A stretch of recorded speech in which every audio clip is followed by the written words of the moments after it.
ওরে বান্দা শুনে নাও, দুনিয়ার যখন একটা বই পড়বা, এক পৃষ্ঠা পড়বা, অন্য পৃষ্ঠা পড়তে তোমার কাছে ভালো লাগবে না।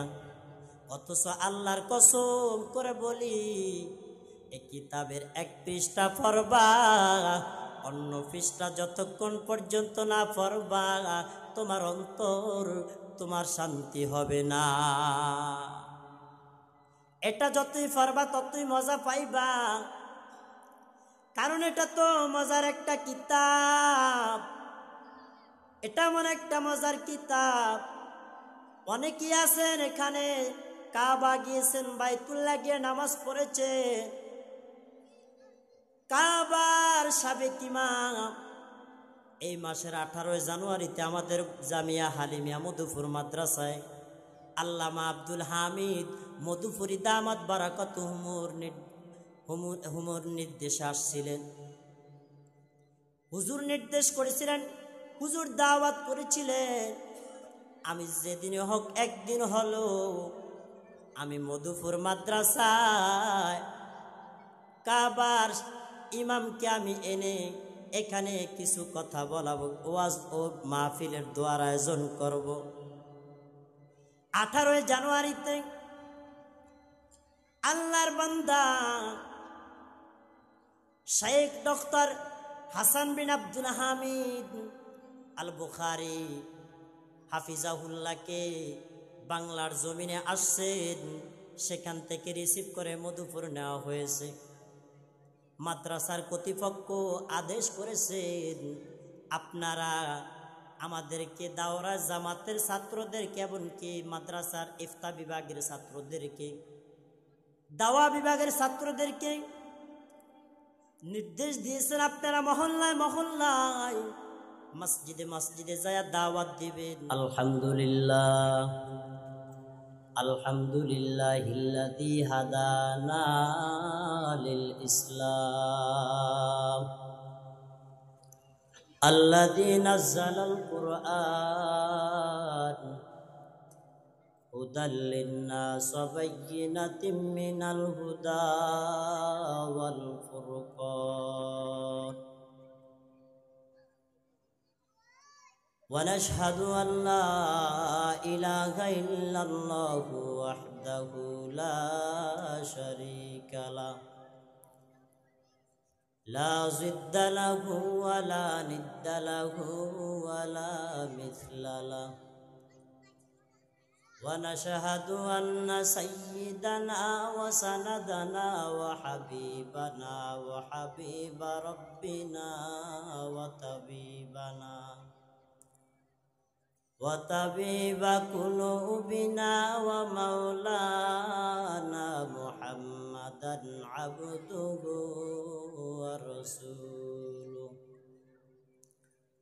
الذي أرسله الله تعالى بالحق بشيرا ونذيرا وداعيا إلى الله بإذنه وسراجا منيرا. أما بعد فأعوذ بالله من الشيطان الرجيم. بسم الله الرحمن الرحيم.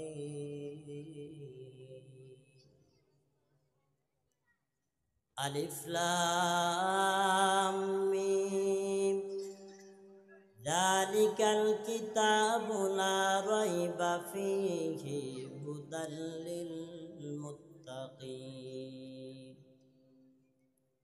وقال النبي عليه الصلاة والسلام خيركم من تعلم القرآن وعلمه أو كما قال النبي عليه الصلاة والسلام. صدق الله مولانا العظيم صدق رسوله النبي الكريم ونحن على ذلك من الشاهدين والشاكرين والذاكرين والحمد لله رب العالمين.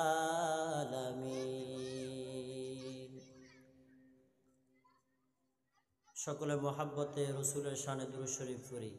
আল্লাহুম্মা সাল্লি আলা মুহাম্মাদিন ওয়া আলা আলি মুহাম্মাদ কামা সাল্লাইতা আলা ইব্রাহিম ওয়া আলা আলি ইব্রাহিম ইন্নাকা হামিদুম মাজিদ।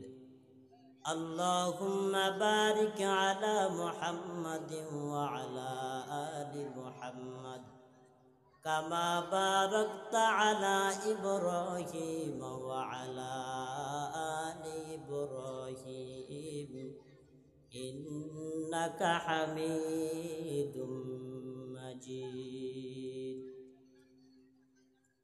সকলে মোহাব্বতে আল্লাহ পাকের জিকির করি। লা ইলাহা ইল্লাল্লাহ, লা ইলাহা ইল্লাল্লাহ, লা ইলাহা ইল্লাল্লাহ, লা ইলাহা ইল্লাল্লাহ, লা ইলাহা ইল্লাল্লাহ, লা ইলাহা ইল্লাল্লাহ। রব্বি আল্লাহ লা ইলাহা গায়রুহু ওয়া নাবিয়্যি মুহাম্মদ মুস্তাফাহু দীনিয়াল ইসলাম দীনু মাওকাহু আরজুকু ফুরনান আফান ইনদাহু মুক্তাদায়া নবিউল্লাহ সাহবুহু হুজুমুল লিল হিদায়া ফি জামাহু লা ইলাহা ইল্লাল্লাহ, লা ইলাহা ইল্লাল্লাহ, লা ইলাহা ইল্লাল্লাহ, লা ইলাহা ইল্লাল্লাহ মুহাম্মাদুর রাসূলুল্লাহ সাল্লাল্লাহু আলাইহি ওয়াসাল্লাম। मैं दूर हूँ मजबूर हुआ सैयद आलम, मैं दूर हूँ मजबूर हुआ सैयद आलम, दीदार दिखाते नहीं आवाज सुना दो, दीदार दिखाते नहीं आवाज सुना दो। मैं सूरत यूसुफ को नहीं चाहने वाला, मैं कैस के मानिंद नहीं आशिक लैला, मैं कैस के मानिंद नहीं आशिक लैला।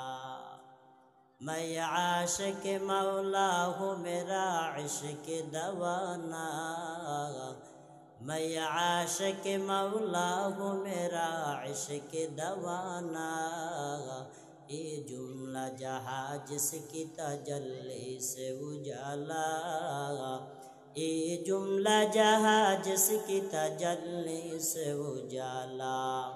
जिस शख्स ने कुरान को सीने में बसाया, जिस शख्स ने कुरान को सीने में बसाया, फिरदौस मुअल्ला में मकान अपना बनाया, फिरदौस मुअल्ला में मकान अपना बनाया।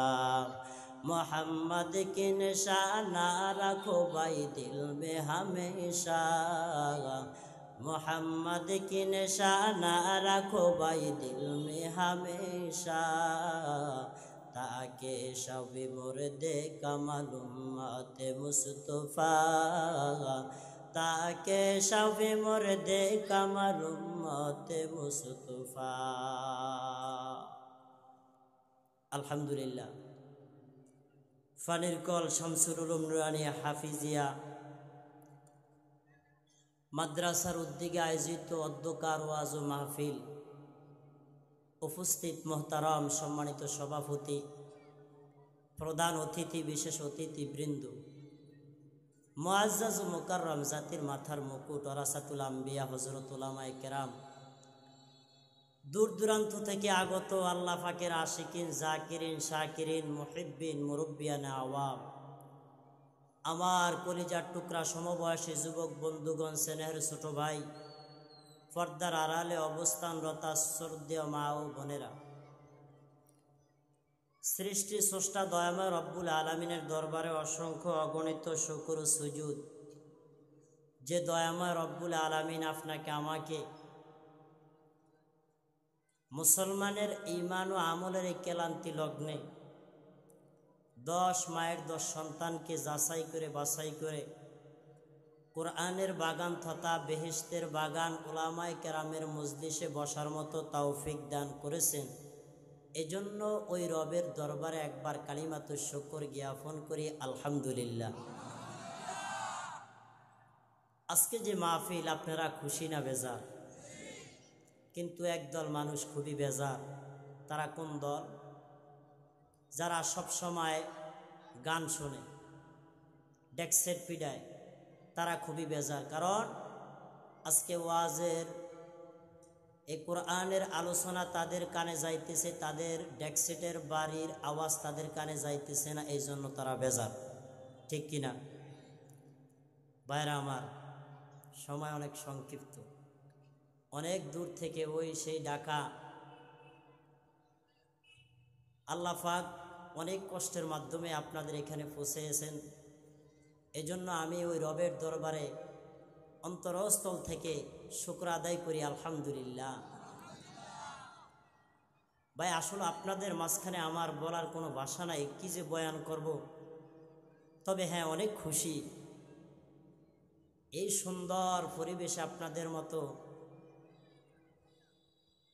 আল্লাহর প্রিয়, রসুলের মহাব্বত প্রিয় বান্দাগুলো দেখে অন্তর ভরে গেছে।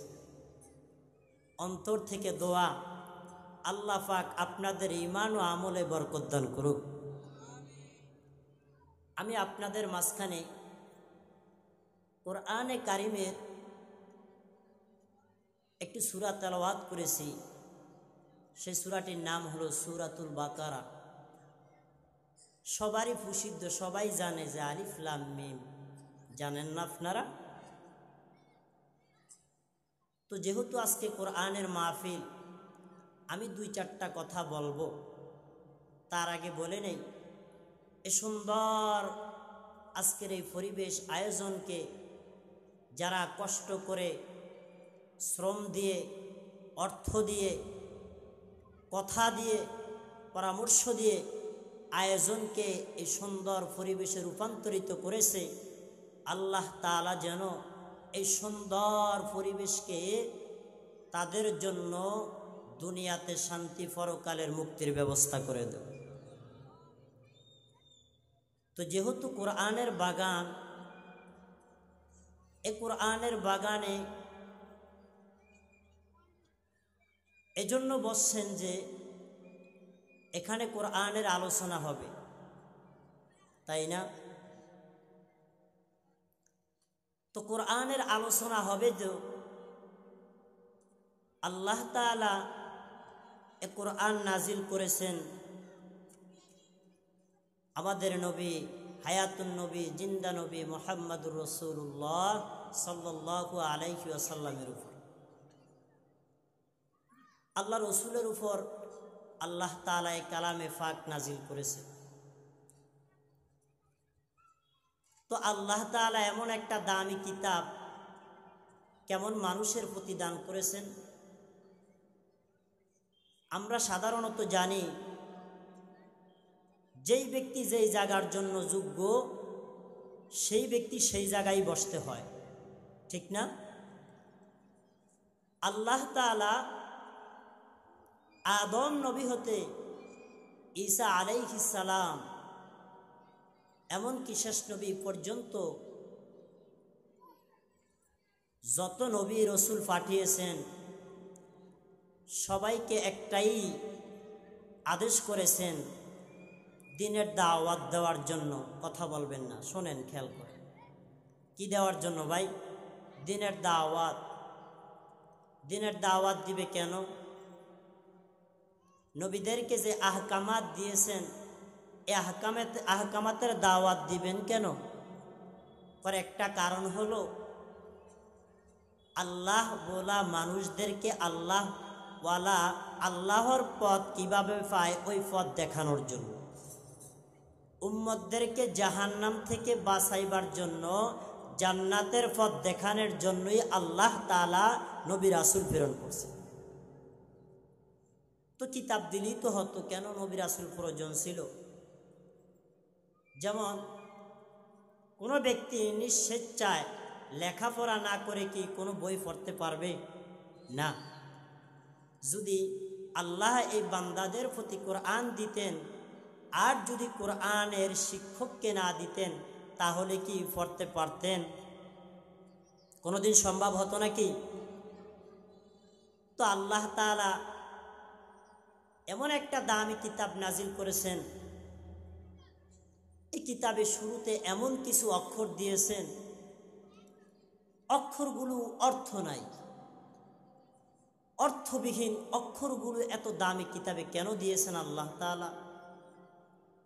আল্লাহ বলেন, আলিফ লাম মিম যালিকাল কিতাবু লা রাইবা ফীহি হুদাল লিল মুত্তাকিন। আলিফ লাম মিম, এখানে তিনটি অক্ষর। কিতাব এত দামি, অক্ষরগুলোকে এত তাও অনেক দামি, অর্থবিহীন কেন দিলেন? এর একটা জবাব হলো, এই অক্ষরগুলো দেওয়ার কারণ হলো মুহাম্মদ যখন কোরআনের আয়াত পড়বেন, আয়াত শুনাইয়া মানুষকে দাওয়াত দিবে, মক্কার কাফের মুশরিকরা বলবে মুহাম্মদ নিজে নিজে কালাম বানায়া বলতেছে। নাউজুবিল্লাহ বলবেন না? আচ্ছা, আল্লাহর নবী কি নিজে নিজে কালাম বানাইতেন নাকি কার কালাম? লাইসা হাদা মিন কালামিল বাশার, এটা মানব রচিত কোনো কালাম না, এটা কার কালাম? তো আল্লাহ তাআলা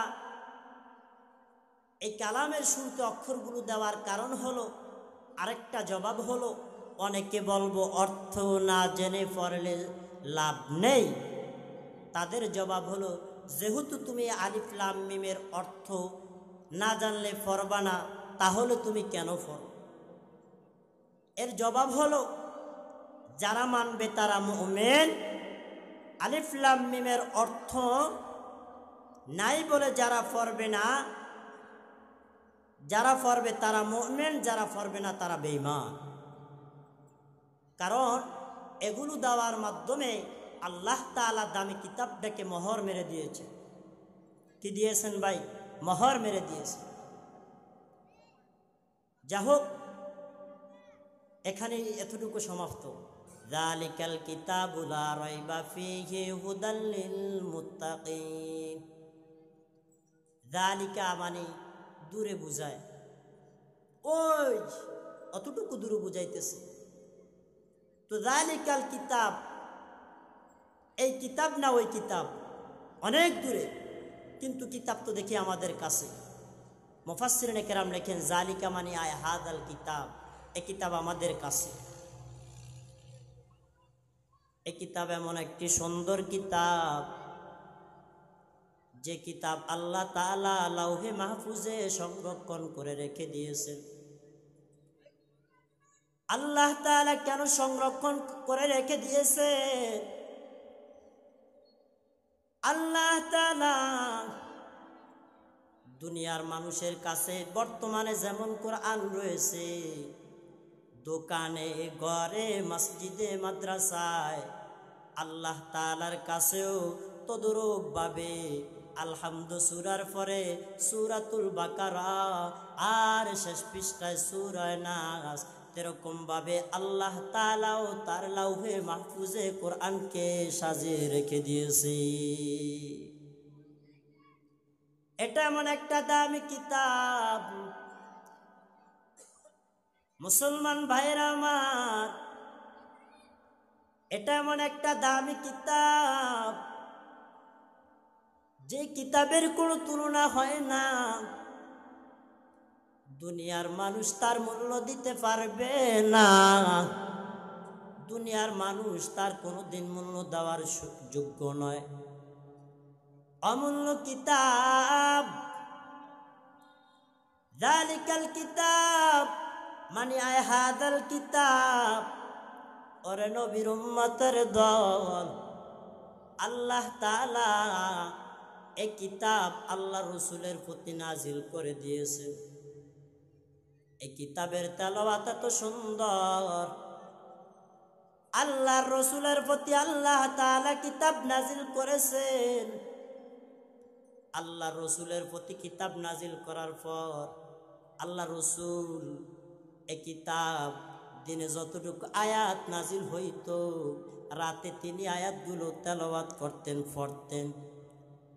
আর ওই মক্কার কাফের আবু জাহেল, উতবা, সাইবা, মুগিরা আসিয়া আল্লাহ রসুলের কোরআন তেলাওয়াত শুনতে।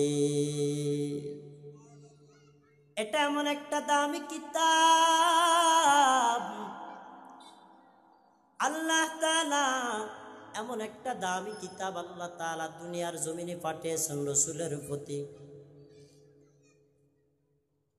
দুনিয়াতে দেখা যায়, বাবা তুমি একটু বলো শুরু থেকে শেষ পর্যন্ত মুখস্থ করে বলতে পারবা কিনা, অথচ আল্লাহর কসম এই এমন একটা দামি কিতাব, ওই স্কুলের বাচ্চাটার মতো দুনিয়ার জমিনে মাদ্রাসা ছোট একটা বাচ্চা, 8, 9, 10 বছরের একটা বাচ্চা, ওই বাচ্চাটাও এই কালাম পড়ে, এই কালামটাকে মুখস্থ করে করে তার বুকে সিনার মধ্যে রেখে দেয়। আর এই বাচ্চাটা দুনিয়ার জমিনে মাঠে খেলাধুলা করতেছে, খেলাধুলা করে আবার সময় মতো মাদ্রাসায় চলে যায়। দেখা গেল আদর্শ লিপি বইটা মাত্র 10 পৃষ্ঠা, আর আল্লাহ তাআলার এই কালামটা হলো 6600 কম বেশি 66 আয়াত। এত দামি, এত ভারী। আল্লাহ তাআলা পাহাড় পর্বতকে দিতে চাইছেন, পাহাড় পর্বত বলছে ও আল্লাহ এটা আমাদেরকে নেওয়ার মতো, আমাদের নেওয়ার মতো এই কিতাব না, আমাদের সমর্থ নাই। আল্লাহ তাআলা বান্দার প্রতি নাজিল করেছেন, বান্দাকে দিয়েছেন, বান্দা এটাকে নিয়ে ঘোরাফেরা করে। মনিটরের মধ্যে দেওয়া হলো, বান্দাকে চেক করা হলো কিতাবটা কোথায় থাকে।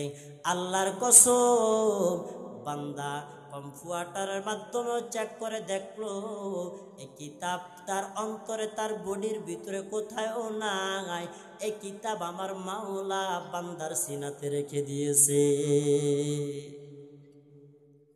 এটা এমন একটা দামি কিতাব, দুনিয়াতে আল্লাহ তাআলা এত বড় বড় আযাব দেন, এত বড় বড় গজব নাজিল করেন। দেখলাম চীন, রাশিয়াতে বড় বড় বড় বড় ভূমিকম্প হয়, বড় বড় ঝড় তুফান হয়। বাংলার জমিনে আল্লাহ তাআলা কেন দেন না? কারণ বাংলার জমিনে অনবরত 24টা ঘন্টা, দিন নাই রাত নাই আমার মাওলার কালাম তেলাওয়াত হয়। 24টা ঘন্টা আল্লাহ আল্লাহ জিকির হয়। আমার মাওলার তেলাওয়াতের কারণে, মাওলাকে স্মরণ করার কারণে, কোরআনের বরকতে, কোরআনের রহমতে বাংলার জমিনে এত বড় বড় ভূমিকম্প মাওলায় দেন না। যদি দিতেন তাহলে আপনার আমার মতো মানুষ নগণ্য ওই ভূমিকম্পতে শেষ হয়ে যেত, ঠিক না? কথা বলেন না কেন, ঠিক কিনা? কিন্তু কেন দেন না? এই কোরআনের বরকত। কোরআন কেন বললাম এটা দামি একটা কিতাব? এই কিতাব এমন একটা দামি কিতাব, আল্লাহ তাআলা দুনিয়ার মানুষের প্রতি কিতাব নাজিল করেন না, রসুলের প্রতি কিতাব নাজিল করে দুনিয়ার মানুষকে হেদায়েতের জন্য। হুদাল লিন্নাস, এই কিতাব মানুষদেরকে হেদায়েতের পথ দেখাবে। কিভাবে হেদায়েতের পথ দেখাবে কিতাব? ওরে বান্দা শুনে নাও, দুনিয়ার যখন একটা বই পড়বা, এক পৃষ্ঠা পড়বা, অন্য পৃষ্ঠা পড়তে তোমার কাছে ভালো লাগবে না। অথচ আল্লাহর কসম করে বলি, এই কিতাবের এক পৃষ্ঠা পড়বা, অন্য পৃষ্ঠা যতক্ষণ পর্যন্ত না পড়বা, তোমার অন্তর, তোমার শান্তি হবে না। এটা যতই পড়বা ততই মজা পাইবা, কারণ এটা তো মজার একটা কিতাব। এটা এমন একটা মজার কিতাব, অনেকেই আছেন এখানে কাবা গিয়েছেন, বাইতুল্লাহ গিয়ে নামাজ পড়েছে। কাবার সাবেক ইমাম এই মাসের 18 জানুয়ারিতে আমাদের জামিয়া হালিমিয়া মধুপুর মাদ্রাসায় আল্লামা আব্দুল হামিদ মধুপুরি দামাত বারাকাত হুমুর নির্দেশে আসছিলেন। হুজুর নির্দেশ করেছিলেন, হুজুর দাওয়াত করেছিলেন। আমি যেদিন হোক একদিন হলো আমি মধুপুর মাদ্রাসায় কাবার ইমামকে আমি এনে এখানে কিছু কথা বলাবো, ওয়াজ ও মাহফিলের দোয়ার আয়োজন করব। 18 জানুয়ারিতে আল্লাহর বান্দা শেখ ডক্টর হাসান বিন আব্দুল হামিদ আল বুখারী হাফিজাহুল্লাহকে বাংলার জমিনে আসছেন, সেখান থেকে রিসিভ করে মধুপুর নেওয়া হয়েছে। মাদ্রাসার কর্তৃপক্ষ আদেশ করেছেন, আপনারা আমাদেরকে দাওরা জামাতের ছাত্রদেরকে, এমনকি মাদ্রাসার ইফতা বিভাগের ছাত্রদেরকে, দাওয়া বিভাগের ছাত্রদেরকে নির্দেশ দিয়েছেন, আপনারা মহল্লায় মহল্লায় মসজিদে মসজিদে যায় দাওয়াত দিবেন। কার মনে না চায় বাইতুল্লাহ গিয়া ওই ইমামের পিছনে 2 রাকাত নামাজ আদায় করবে, কারণ ওইটা এমন একটা দামি জায়গা। ওই জায়গা ইমামতি করার জন্য যেমন তেমন মানুষ হয় না। আমার রব যাকে কবুল করে ওই ব্যক্তি ওই জায়গা ইমামতি করতে পারে। মাদ্রাসার কর্তৃপক্ষ আমাদেরকে নির্দেশ দিয়েছেন, আমরা মসজিদে মসজিদে যায় এলান করেছি, কাবার ইমাম আসবেন, মাগরিবের নামাজ পড়াবেন। ইমাম সাহেব আসলেন, মাগরিবের নামাজের ইমামতি করলেন। যখন আল্লাহু আকবার বললেন, নিয়ত বাঁধলেন, যখন সূরা ফাতিহা পড়লেন, শত শত মানুষ তার পিছনে নামাজ আদায় করেছে। এত মজা লাগছে, মানুষের চোখের পানিগুলো বেয়ে গাল বেয়ে পড়ে গেছে। আমার অন্তরে ধারণা হয়, আমি তখন রবের কাছে বলছি, আল্লাহ এত সুন্দর কোরআন তেলাওয়াত জানি না কপালে আছে কিনা, যদিও একদিন হয় এত সুন্দর কোরআন তেলাওয়াত শিখার তৌফিক দান করিয়ে। এত সুন্দর তেলাওয়াত আমার মনে হয় আল্লাহ তাআলা সবেমাত্র কোরআনে হাকিম নাজিল করতেছে। শুধু তাই না, এত সুন্দর তেলাওয়াত মক্কার কাফের মুশরিকরা আল্লাহ রসুলের কাছে দিনের বেলা তারা রসুলের দুশমনি করত, আর রাত্র যখন হতো আল্লাহর নবীর কাছে আসিয়া পিছনে পিছনে থাকিয়া লুকোচুরি করিয়া করিয়া কোরআন তেলাওয়াত শুনত। কারণ দুনিয়ার বই পড়লে কোনো মজা নাই, আমার মাওলার কোরআন শুনলে যত মজা পাওয়া যায়, দুনিয়ার বই পড়লে তত মজা পাওয়া যায় না। যায় কিনা? কথা বলেন, যায়? শুধু তাই না, এই কোরআনের তেলাওয়াত দুনিয়ার মানুষ করবে আর দুনিয়ার মানুষ শুনবে তাই না, আল্লাহ রাসূল সাল্লাল্লাহু আলাইহি ওয়াসাল্লাম, আল্লাহ রাসূলকে আল্লাহ তাআলা একদিন ওহী নাজিল করে বলেন, ও পয়গম্বর, আপনার সাহাবী হযরত উবাই ইবনে কাব রাদিয়াল্লাহু তাআলা আনহুকে বলেন, সে যেন কোরআনে হাকিম থেকে তেলাওয়াত করে শোনায়, আমিও শুনবো আর আপনি তার নবীও শুনবেন। আল্লাহর রাসূল যখন আল্লাহ তাআলা জানাইয়া দিলেন আল্লাহর রাসূলকে, আল্লাহর রাসূল জানার পর আল্লাহর রাসূল হযরত উবাই ইবনে কাবকে বলেন, হে উবাই, আল্লাহ তাআলা আমাকে জানিয়ে দিয়েছেন তুমি যেন কোরআনে হাকিম থেকে একটু তেলাওয়াত করে নাও, এই তেলাওয়াতটা আমিও শুনবো আর আমার রব আল্লাহ তাআলাও শুনবে। আল্লাহর রাসূলের সাহাবী হযরত উবাই ইবনে কাব একটু চতুর মানুষ, চালাক মানুষ। তিনি রাসূলের সাহাবীদের মধ্যে তদানীন্তন সময় সবচেয়ে সুন্দর এবং সবচেয়ে বড় কারি ছিলেন। তিনি বলতেছেন, হে পয়গম্বর, আল্লাহ তাআলা কি আমার নাম ধরে ধরে কি বলছেন? আল্লাহু সাম্মানি, আমার নাম ধরে কি বলছে কিনা? আল্লাহ রাসূল বলেন, হো উবাই, আল্লাহু সাম্মাকা, আল্লাহ তাআলা আপনার নাম ধরে বলছে আপনি যেন কোরআনে হাকিম তেলাওয়াত করেন। আল্লাহর নবীর সাহাবী বলো, পয়গম্বর, যার প্রতি ওই রব কোরআনে হাকিম নাজিল করেছে, আমি তার সামনে কিভাবে কোরআনে হাকিম আমি তেলাওয়াত করব গো নবী? ও পয়গম্বর, এই কথা বলার পরে আল্লাহ রাসূলের সামনে রাসূলের সাহাবী যখন আল্লাহ রাসূল বললেন আপনি তেলাওয়াত করেন, যখন শুনলেন তার চোখ দিয়ে টপ টপ করে পানি পড়তে শুরু হয়ে গেল।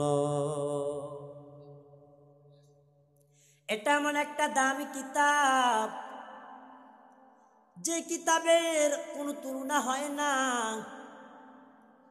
ভাইয়েরা আমার, আমি আপনাদেরকে বোঝানো সম্ভব না, বুঝাইতে পারবো না, কারণ আমার ততটুকু এলেম নাই, এমন নাই। আমি আপনাদেরকে কিভাবে এলেম নাই কিভাবে আপনাদেরকে বুঝাবো?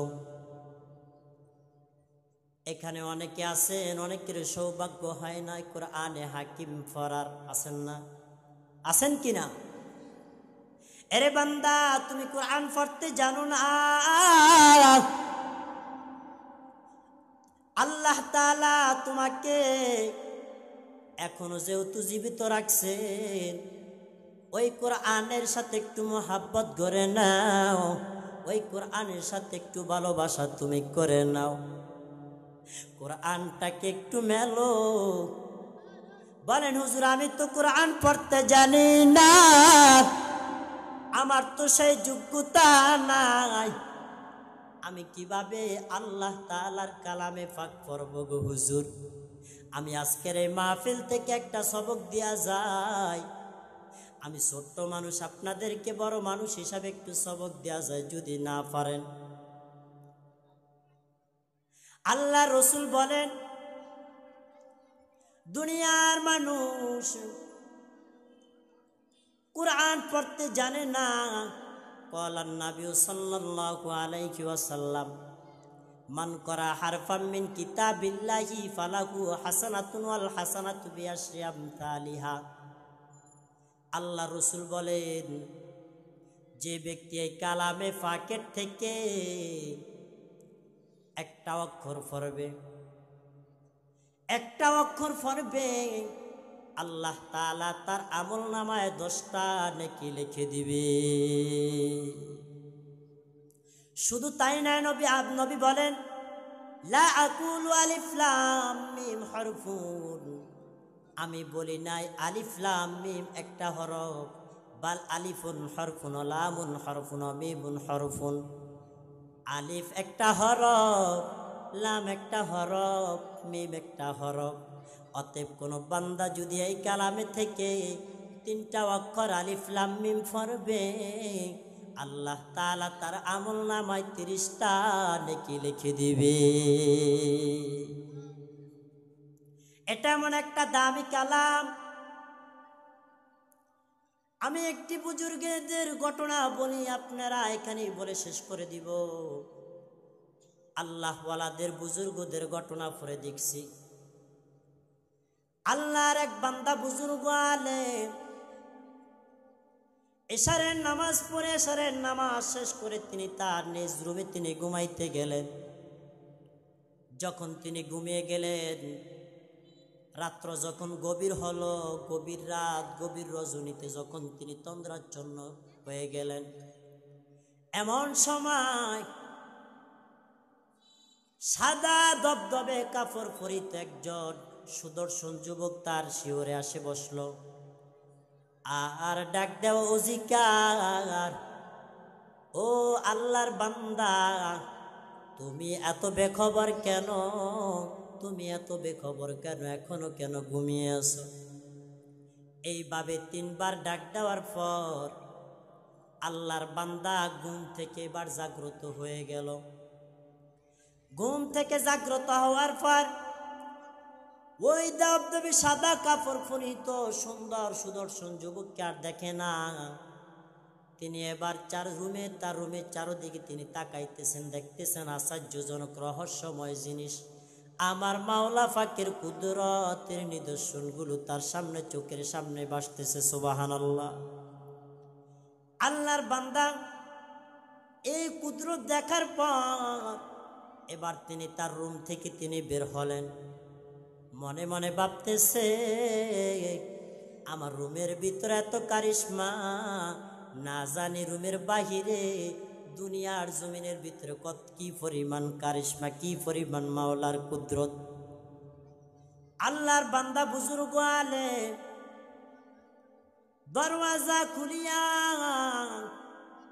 যখন তিনি সামনের দিকে তাকাইলেন, সামনের দিকে নজর করলেন, নজর করার পর দেখে সুবিশাল একটা বাগান। ওই বাগানটা খালি না, বাগানের ভিতরে রঙে বেরঙের ফল ধরে আছে, আর পাখিগুলো ওই ফলগুলো খাইতেছে। এক একটা পাখি আসে, ওই ফলগুলো ঠুকুর মেরে খেয়ে আবার চলে যায়। আল্লাহর বান্দা বুজুর্গ আলেম যখন এই কুদরত দেখলেন, এবার তিনি ওই বাগানের ভিতর প্রবেশ করলেন। আমি আপনাদেরকে বুঝাইতে চাচ্ছি, মাওলা পাকের কালাম তেলাওয়াত করলে কি পরিমাণ ফায়দা হয়, এটা বুঝাইবার জন্য আমি এই ঘটনাটাকে আপনাকে বুঝাইবার জন্য একটু টানতেছি। কষ্ট হয় নাকি? কষ্ট হয়? আল্লাহর বান্দা যখন বুজুর্গ আলেম ওই বাগানের ভিতরে ঢুকলেন, পা রাখলেন, এমন সময় দেখতেছেন বাগানের একটা কর্নারে একটা পালং দেখা যায়। ওই পালংটা হীরা মুক্তা, মণি মুক্তা দ্বারা খচিত একটা পালং বানানো। আর ওই পালংটা খালি না, পালংয়ের দুই পাশে 2 জন রমণী, এক হাতে কাছের কচিত পেয়ালাতে দুধ, অপর হাতে পাখা নিয়ে দাঁড়ানো। আল্লাহর বান্দা বুজুর্গ ওই পালংয়ের কাছে গিয়া কুদরত দেখে আবার তিনি অন্যত্র তাকাইলেন, অন্যদিকে নজর করলেন। যখন তিনি নজর করলেন, নজর করার পর দেখেন একটা সুবিশাল একটা মহল দেখা যায়। আর ওই মহলটা খালি না, ওই মহলের মধ্যে শত শত হুরগেলমান সাজসজ্জিত হইয়া কার জন্য জানি অপেক্ষা করতেছে। সুবহানাল্লাহ। আল্লাহর বান্দা বুজুর্গ আলেম এই কুদরত দেখিয়া এবার তিনি এই বাগান থেকে তিনি বের হতে আরম্ভ করলেন। বের হয়ে আসবেন এমন সময় একজন আল্লাহর ওলির সঙ্গে দেখা হলো। আল্লাহর ওলির সঙ্গে তার সাক্ষাৎ হলো, মোলাকাত হলো। মোলাকাত হওয়ার পর এবার আল্লাহর ওলিকে প্রশ্ন করে, বলি আপনার কাছে একটা প্রশ্ন রাখি। বলে কি প্রশ্ন?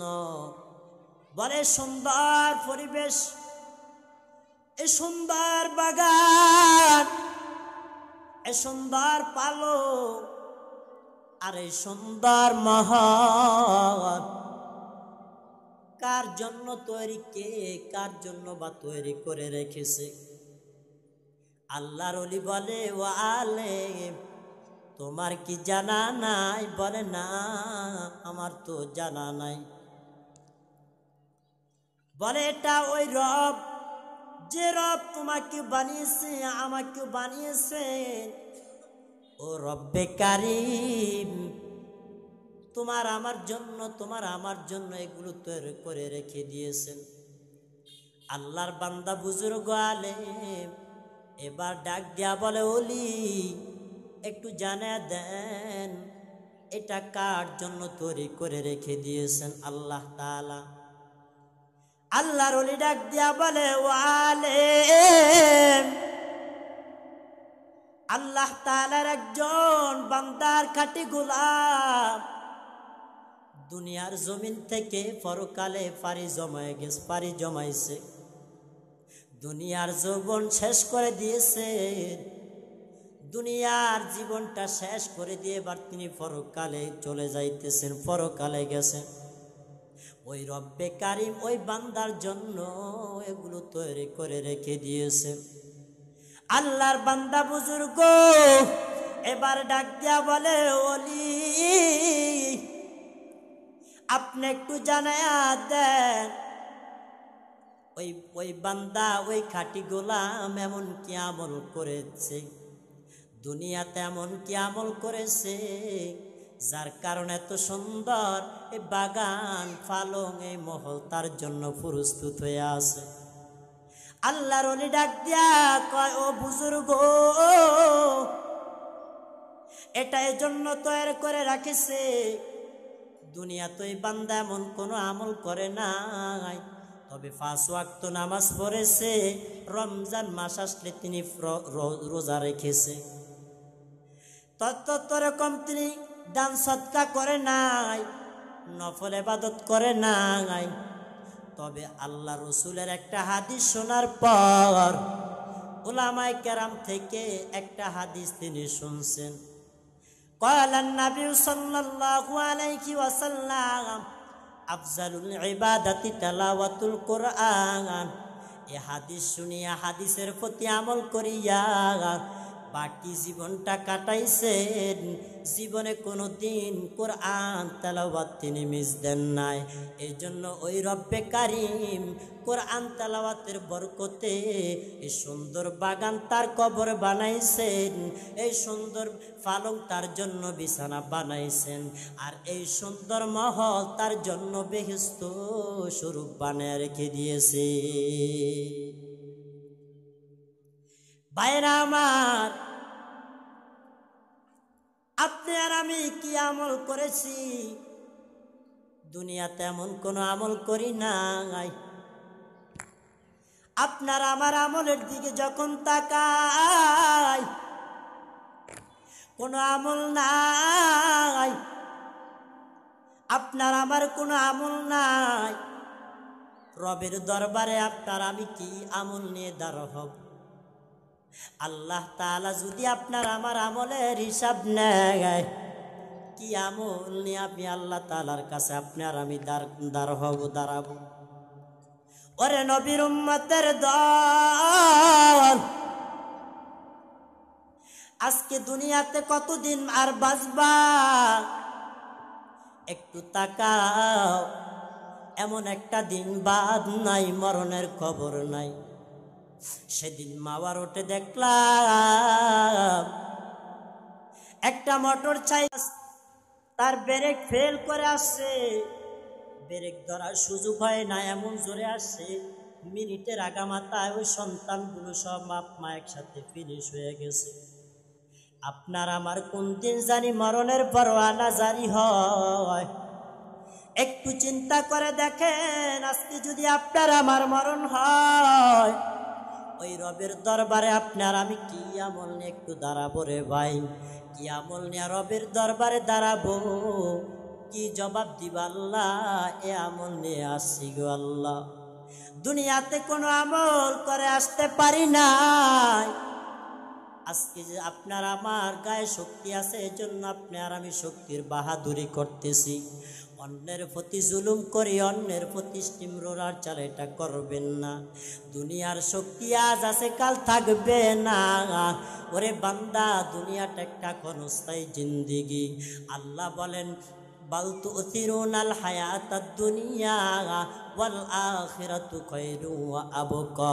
দুনিয়া আজ আছে, কাল থাকবে না। পরকাল শুরু হবে আর কোনোদিন শেষ হবে না। শেষ হবে নাকি? হবে? এরে ভাইজান, দুনিয়ার পিছনে আপনার আমি পড়ে আছি। পরকালের আপনার আমার কোনো চিন্তা নাই, টেনশন করিও না। কি পরকালে যাওয়া লাগবে কিনা ওই আপনার আমার টেনশন নাই। অন্ধকার কবর কি যেতে হবে, ওই অন্ধকার কবরে কি আমল নিয়ে যাব, এটা আপনার আমার কোনো চিন্তা নাই। চিন্তা আছে কিনা? আছে। আজকে যদি চিন্তা থাকতো,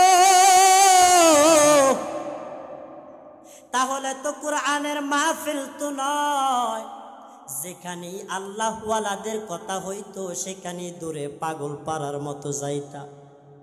এই জন্য বলি, কোরআনের কথা শোনার জন্য যাইতা। আজকে দুনিয়ার চিন্তায় তোমার আখিরাতের চিন্তা নাই, এজন্য কোরআনের কথার কাছে তোমার যাইতে কোনো টেনশনও নাই। ওরে বান্দা, কবরে কি যাইবা তোমার একটু চিন্তা লাগে না? ওই কবর তো সাপ বিছুর গর্ত।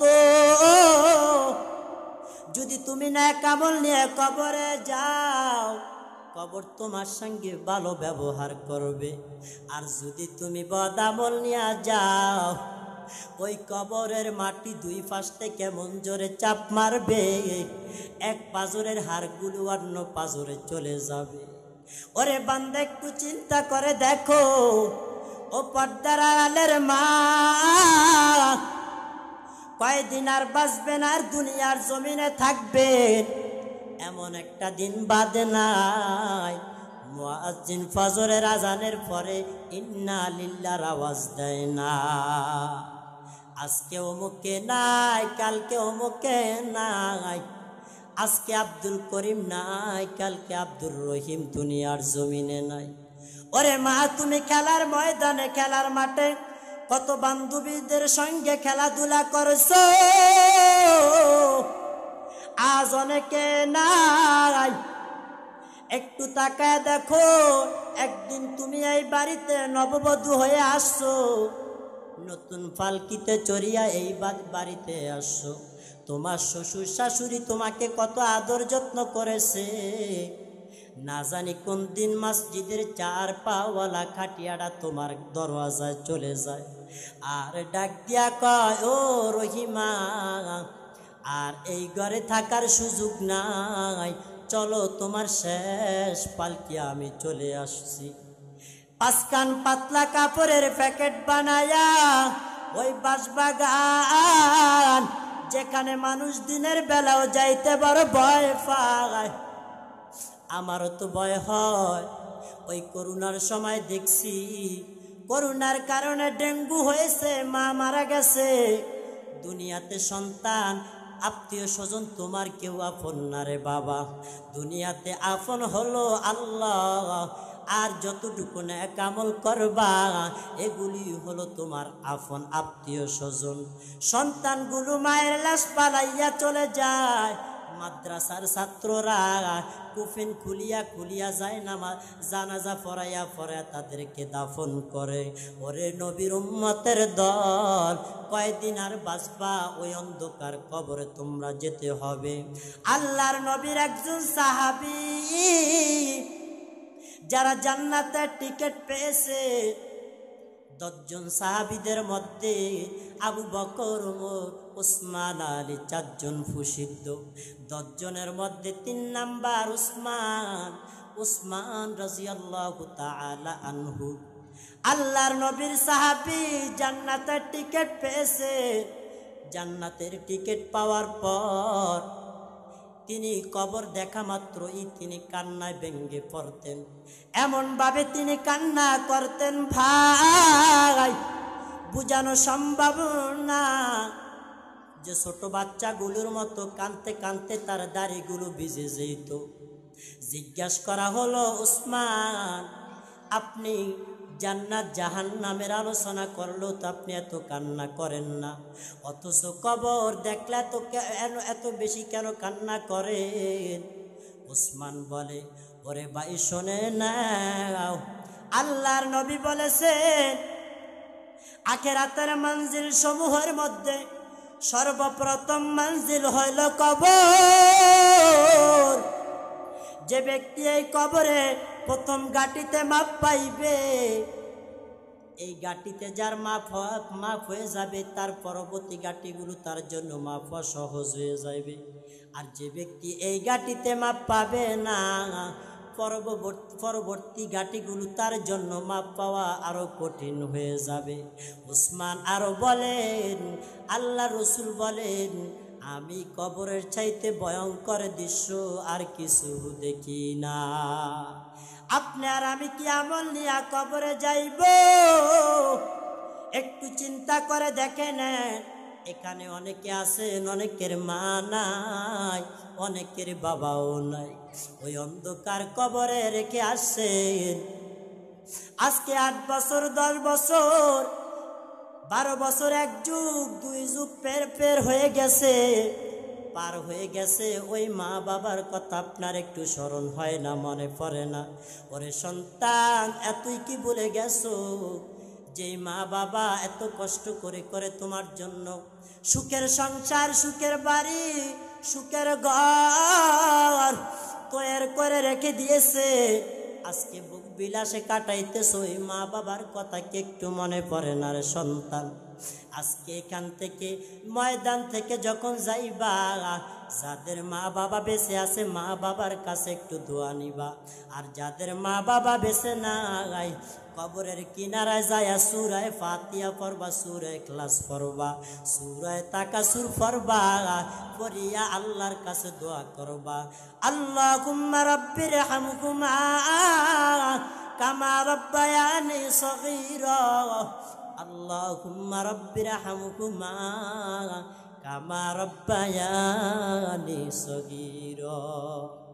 আর ডাক দিয়া বলবা, আল্লাহ, আমার মা দুনিয়াতে আমাকে অনেক কষ্ট করে লালন পালন করেছে, আজ দুনিয়ার জমিন ছেড়ে গেছে। আয় আল্লাহ, তুমি তার কবরকে জান্নাতের বাগান বানায়া দাও, কবরটাকে জান্নাতের নূর দ্বারা ভরপুর করে দাও। আপনাদের জন্য একটা সংক্ষিপ্ত একটা বয়ান রয়ে গেছে, সেটা হলো দুনিয়াতে কোনো আমল করতে পারেন নাই, আপনার মা বাবার জন্য কোনো হাদিয়া পাঠাতে পারেন নাই। আমি আগে বলেছি, বাংলার জমিনে দিন রাত 24 ঘন্টা অনবরতে আল্লাহ তাআলার কালাম তেলাওয়াত হয়। যদি ওই মা বাবার কবরে হাদিয়া পাঠাতে ইচ্ছুক হন, তাহলে ওই দিন রাত 24 ঘন্টা মাওলা পাকের কোরআন তেলাওয়াতকারীদের কাছে যান, একটু হাত বাড়ায়া দোয়া নেন, আর খোঁজ নিয়ে দেখে ওই মাদ্রাসার ছাত্রগুলো কিভাবে থাকে। কারণ শীতের মধ্যে বিছানা নাই, শীতের মধ্যে ছোট ছোট বাচ্চাগুলোর কম্বল নাই, একটা মশারি নাই, একটা সুন্দর বিছানার ব্যবস্থা নাই। আপনি যখন তাকে এগুলোর আয়োজন করে দিবেন, ওই বাচ্চাটা যখন বসে বসে বিছানার উপর কোরআন পড়বে, আমার মাওলা খুশি হয়ে তার সওয়াব খান আপনার মা বাবার আমল নামায় সঙ্গে সঙ্গে লিখে দিবে।